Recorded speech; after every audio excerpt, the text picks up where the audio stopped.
August 17, 1943. 12:47 hours, 22,000 feet above Germany. Captain James Harrington is flying a B-17 Flying Fortress called Liberty Bell. All 4 engines are dead, destroyed by German flak. His crew of 9 is falling from the sky at 1,200 feet per minute. They are 60 miles behind enemy lines. The Swiss border is their only hope. Standard procedure is to bail out, become prisoners of war. But Harrington is a former glider instructor. He remembers something from his civilian flying days: thermal currents, rising columns of warm air. For the next 47 minutes, he would surf a 30-ton dead bomber to safety using physics that military aviation said was impossible. To understand what Captain Harrington was about to attempt, you need to understand the Schweinfurt-Regensburg bombing raid. August 17, 1943, was one of the deadliest days in American bomber history. The target was Messerschmitt aircraft factories in Regensburg, Germany. 230 B-17 bombers flew the mission. It was the deepest penetration into German territory yet. Fighter escort was provided by P-47 Thunderbolts. But the P-47s had limited range, only 175 miles. Deep inside Germany, the B-17s were alone. The German response was overwhelming. 300 Luftwaffe fighters attacked. Heavy flak concentrations surrounded the target. The result was catastrophic. 60 B-17s were shot down. That was a 26% loss rate, the highest of the entire war. Harrington's aircraft, Liberty Bell, was hit by flak directly over the target. All 4 engines were destroyed. Hydraulics were gone. The oxygen system was ruptured. A B-17 Flying Fortress cannot glide well. The specifications tell the story. Fully loaded weight is 65,000 pounds. That's 30 tons. Wingspan is 103 feet. The glide ratio is 11:1. That means the aircraft loses 1,000 feet of altitude for every 11,000 feet it travels horizontally. From 22,000 feet altitude, the maximum glide distance is 242,000 feet. That's 45.8 miles in perfect conditions. The Swiss border was 60 miles away. That's 15 miles beyond maximum glide range, and Liberty Bell wasn't in perfect condition. It was loaded with bombs, ammunition, and fuel. That increased weight. The fuselage had holes from flak damage. That increased drag. Physics was clear. Gravity was pulling 30 tons down. There was no engine thrust to maintain altitude. Standard doctrine was absolute. Bail out. Parachute to the ground. Become prisoners of war. The survival rate of bailing out over Germany was 70% if the Luftwaffe didn't shoot parachutes. Liberty Bell's crew was 9 men: pilot, co-pilot, navigator, bombardier, engineer, radio operator, and 3 gunners. The altitude at engine failure was 22,000 feet. The rate of descent was 1,200 feet per minute. They were falling like a stone. Time until impact was 18 minutes at the current rate. Co-pilot Lieutenant Morrison shouted, "Captain, we need to bail out, now!" The navigator was calculating frantically. "Swiss border is 60 miles. We can't glide that far." The bombardier added, "We're 60 miles behind enemy lines. We'll be POWs for years." Harrington's response was calm. "Nobody's bailing out. I'm getting us to Switzerland." The crew thought he was insane. Physics said they couldn't make it. What the crew didn't know was that Captain James Harrington had spent 3 years before the war as a civilian glider instructor in Nevada. He had spent 1,000 hours riding thermal currents with no engine. And he was about to use that knowledge to do something the Army Air Force said was aerodynamically impossible. James William Harrington was 26 years old in 1943. He was born in 1917 in Reno, Nevada. Before the war, he worked as a civilian glider instructor at the Reno Soaring Club. Between 1937 and 1940, he logged 1,200 hours of glider flight time. His expertise was thermal soaring. That meant using rising warm air to gain altitude without an engine. In 1939, he set the Nevada state glider distance record. 180 miles. His technique was called thermal surfing, finding and riding columns of rising air. In 1940, he enlisted in the Army Air Corps. He went through multi-engine bomber training and was rated as a B-17 pilot in 1941. By August 1943, he had flown 23 bombing missions over Europe. This was mission number 24. His rank was captain. His crew thought he was a good pilot. A little quiet, obsessed with weather patterns. He had one unique trait. He always studied meteorology reports before missions. Thermal currents are columns of rising warm air created by ground heating. The sun heats the ground heats the air above it. Warm air rises because it's lighter than cool air.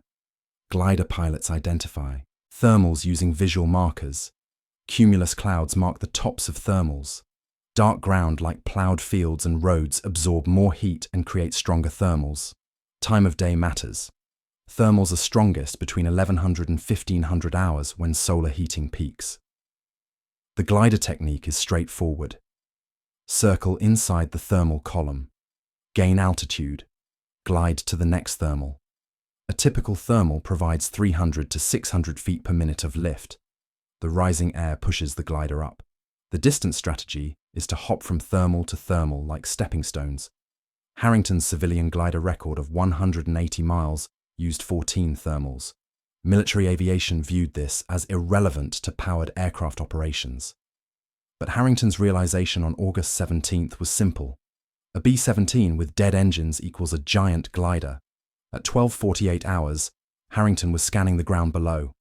His altitude was 21,200 feet. He'd lost 800 feet in 60 seconds. He observed scattered cumulus clouds ahead. Those were thermal markers. The weather was clear and sunny. The time was 12:47 hours. Perfect thermal conditions. He did a calculation in his head. 60 miles to the Swiss border. He could glide 45 miles maximum without thermals. He needed 15 additional miles. If he found 3 to 4 thermals, each giving 2,000 feet of altitude gain, it was possible to extend the glide distance to 60 or more miles. Co-pilot Morrison shouted, "Jim, what are you doing? We need to bail out." Harrington replied calmly, "I'm going thermal hunting. Tell the crew to dump everything heavy, ammunition, bombs, anything not bolted down." Morrison was confused. "Thermal what?" Harrington said. "Trust me, I've done this 1,000 times. Just never in a B-17. At 12:49 hours, the crew began throwing everything overboard. Ammunition belts, bombs still in the bomb bay, radio equipment, machine guns, anything to reduce weight. They thought their pilot had gone insane. But Harrington was already banking toward the first cumulus cloud he'd spotted. And he was about to prove that a 30-ton bomber could surf the sky like a 1-ton glider. Harrington understood thermal physics that military pilots had never considered. Rising airspeed in a strong thermal is 400 to 800 feet per minute upward. A B-17 with dead engines has a sink rate of 1,200 feet per minute downward. The net effect when inside a thermal is that the aircraft is still descending, but only at 400 to 800 feet per minute. That's slower, much slower. The benefit is that it extends glide time and distance. A thermal's diameter is 500 to 1,500 feet wide. A B-17's wingspan is 103 feet. It fits inside. Thermals extend from the ground to 10,000 or 15,000 feet. Each thermal lasts 10 to 20 minutes before dissipating. The strategy is to find a thermal circle inside it to slow descent, then glide toward the next thermal. Harrington's advantage was that he could identify thermals visually. Cumulus cloud markers, ground features. He'd done it 1,000 times. Weight reduction was critical. Liberty Bell's combat weight was 65,000 pounds. The crew dumped 6,000 pounds of bombs, 2,500 pounds of ammunition, 1,200 pounds of guns, 800 pounds of radio and equipment, 500 pounds of personal gear. The total dumped was 11,000 pounds. The new weight was 54,000 pounds. That was a 17% reduction. The glide ratio improved from 11 to 1 to 13 to 1. The new maximum glide distance increased from 45.8 miles to 52.6 miles. but that was still 7.4 miles short of the Swiss border. Harrington's plan was to use thermals to cover the remaining distance. At 1250 hours, Harrington entered the first thermal. His altitude was 20,400 feet. The location was 2 miles south of Regensburg. He identified it by a large cumulus cloud and a ploughed field below. Dark ground equals a heat source. Harrington banked into a gentle right turn. He was circling inside the thermal. Co-pilot Morrison shouted, "Why are we turning? Switzerland is straight ahead." Harrington replied, "We're catching a ride. Watch the altimeter." The variometer, which measures rate of climb or descent, showed the descent slowed from 1,200 feet per minute to 300 feet per minute. They stayed in the thermal for 8 minutes. The altitude lost was 2,400 feet. If they had flown straight, they would have lost 9,600 feet. The distance traveled was 1.2 miles forward compared to 8 miles if gliding straight. The net benefit was that they saved 7,200 feet of altitude.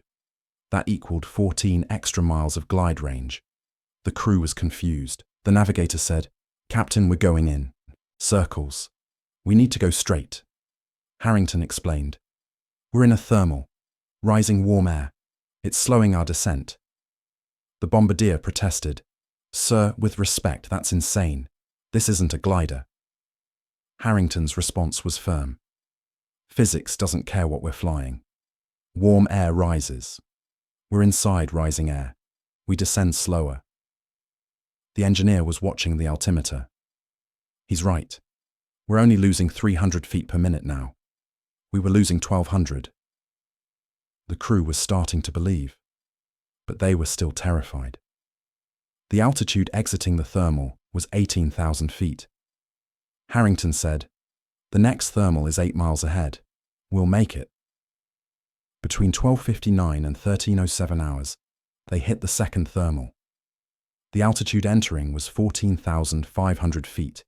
They had glided 8 miles and lost 3,500 feet. The location was a small farming village. Dark rooftops created a heat source. This thermal was weaker. It provided 500 feet per minute lift against 900 feet per minute descent. The net descent was 400 feet per minute. They stayed in the thermal for 6 minutes. The altitude lost was 2,400 feet compared to 7,200 feet if they'd flown straight. They saved 4,800 feet, which equaled 9 miles of glide range. The altitude exiting was 12,100 feet. The distance to the Swiss border was 28 miles remaining. The crew's morale improved. This might actually work. Between 13:08 and 13:18 hours, they found the third thermal. The altitude entering was 9,200 feet. They had glided 12 miles and lost 2,900 feet. The location was a lake. Water reflects heat to surrounding land, creating a strong thermal source. This thermal was the strongest yet. It provided 1,000 feet per minute lift against 800 feet per minute descent. The net effect was 200 feet per minute descent. They stayed in the thermal for 10 minutes. The altitude lost was only 2,000 feet compared to 12,000 feet if they'd flown straight. They saved 10,000 feet, which equaled 20 miles of glide range. The altitude exiting was 7,200 feet. The distance to the Swiss border was 16 miles remaining. Harrington calculated, "We can glide 14 miles from here. We need one more thermal." At 13:19 hours, the altitude was 5,100 feet. They had glided 10 miles and lost 2,100 feet. There was a problem. No visible cumulus clouds ahead. Thermals were weakening. Late afternoon was approaching. The Swiss border was 6 miles away. The glide range from current altitude was 8.6 miles. That was enough to reach the border, but there were mountains ahead. The Swiss Alps. Peaks at 6,000 to 8,000 feet. They needed an additional 2,000 feet of altitude to clear the mountains. Harrington was desperately searching for thermal markers. The co-pilot said, "Jim, we're not going to make it over those mountains." At 13:21 hours, Harrington spotted it. A small town with a church steeple. Dark stone buildings. A railroad yard with black coal piles. All heat sources. and above it, a small wisp of cumulus clouds forming, the last thermal they needed. At 4,200 feet altitude and 4 miles from the mountains, Harrington banked hard, right into the weakest thermal of the flight, and he prayed it would give them enough lift to clear the Alps. Between 13:21 and 13:28 hours, they circled in the fourth thermal. It was the weakest of all. The altitude entering was 4,200 feet. The thermal strength was only 400 feet per minute lift against 1,000 feet per minute descent. The net descent was 600 feet per minute. This thermal was too weak. They were still losing altitude. They stayed in it for 7 minutes. The altitude at exit was 4,000 feet. They had lost 200 feet. The mountains ahead had peaks at 6,500 feet. They needed 2,500 more feet. The co-pilot shouted, "We're not going to clear those mountains. We need to belly land in Germany, now." Harrington replied, "Not yet. Stay in the thermal." At 13:29 hours, the altitude was 3,600 feet. They were still descending. The mountains were 2 miles ahead. They were looming. The thermal core was strengthening. The sun angle was shifting. A stronger updraft was developing. The variometer now showed 800 feet per minute lift against 900 feet per minute sink. The net effect was 100 feet per minute descent. It was better, but they were still losing altitude slowly. The navigator said, "Captain, we have maybe 90 seconds before we hit that mountain." Harrington was silent, focused, circling tighter in the thermal core. At 13:30 hours, the variometer jumped to 1,200 feet per minute lift. The net effect was 300 feet per minute climb. This was the first time they were gaining altitude since the engines died. The crew was cheering. The altitude increased. 3,700, 3,800, 3,900, 4,000 feet. They stayed in the strong core for 3 minutes. The altitude reached was 4,900 feet. At 13:33 hours, Harrington exited the thermal. The altitude was 4,900 feet. The mountain pass ahead had a lowest point of 4,600 feet. The margin was 300 feet. Almost zero room for error. The airspeed was 140 miles per hour. Harrington was pushing the glide speed to maximize distance. The crew was silent, watching the altimeter and the mountains. At 13:34 hours, they entered the mountain pass. The wingtips were 50 feet from the mountain walls on both sides. The B-17's wingspan was 103 feet. The pass was 200 feet wide. The altitude over the pass was 4,650 feet. They cleared by 50 feet. The co-pilot said, "Jesus Christ, we made it." Beyond the mountains, a Swiss valley was visible below. The distance to the valley floor was 3 miles. The altitude remaining was 4,500 feet. Harrington said, "Prepare for emergency landing. Gear down won't work. This is going to be a belly landing." At 13:36 hours, Liberty Bell crossed into Swiss airspace. 47 minutes after losing all 4 engines, 63 miles from where the engines died. Captain James Harrington had just surfed a 30-ton bomber to safety using physics that Army Air Force engineers would later call impossible. But the landing was going to be the hardest part. At 13:37 hours, Harrington lined up a Swiss Valley farm field for landing. The altitude was 1,200 feet. There was a problem. No hydraulics meant no landing gear and no flaps. The landing speed would be 135 miles per hour, compared to a normal 90 miles per hour with flaps. The field length was 2,800 feet. A B-17 needs 4,000 feet minimum for a normal landing. Harrington's technique was to use a nose-high attitude and stall just above the ground. At 13:38 hours, they touched down. The belly hit first, the nose dropped, the tail dragged. The sound was metal scraping and earth tearing. The slide distance was 1,900 feet. They stopped when the nose embedded in a drainage ditch. The crew status was 9 men, all alive. Injuries were 2 broken bones and multiple bruises. The aircraft was destroyed, but the crew survived. Swiss farmers were running toward the wreckage. The Swiss military arrived 20 minutes after the landing. The crew was interned because Switzerland was neutral. They held all combatants regardless of side. A Swiss intelligence officer interrogated Harrington. "How did you fly 60 miles with no engines?" Harrington replied, "I used thermals, rising warm air." The officer was confused. "That's glider technique. You flew a bomber like a glider," Harrington said. "Yes." The Swiss officer shook his head. "Our meteorologists say that's impossible. A B-17 is too heavy." Harrington replied, "I just did it. Check your math." The Swiss conducted an investigation. They analyzed Liberty Bell's flight path using ground observer reports. The confirmation came quickly.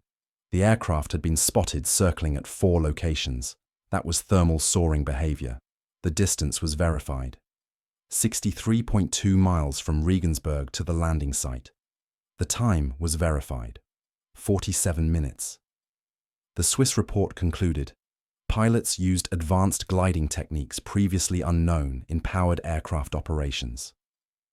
In October 1943, Harrington and his crew were repatriated to England through a prisoner exchange.